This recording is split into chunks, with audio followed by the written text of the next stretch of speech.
For no punishment for breaking the law, could we use data to predict who would still follow it?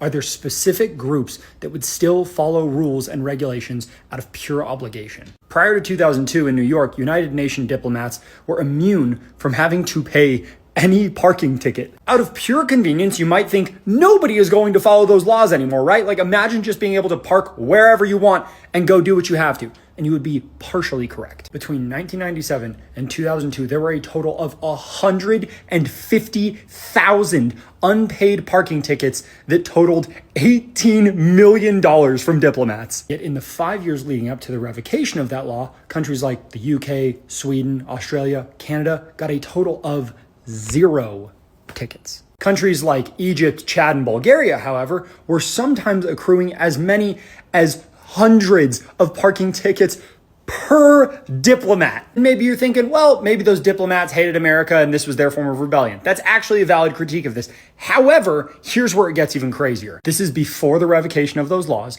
Watch what happens when they start instituting harsher punishments, including removal of your diplomatic license plates. Oh fuck, the answer is pretty much nothing changed. Like the number went down a little bit because now there's a punishment for it, but it gets even weirder because they could predict who the biggest offenders were going to be almost 1-to-1 based on one metric: where a country ranked on the International Corruption Index. So here are the 3 questions that I have.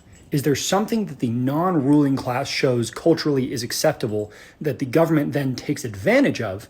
Or is the non-ruling class instituting laws and practices and cultural ideals that the non-ruling class then abides by? And then on a more human scale, is fear of punishment the only thing that sways bad behavior?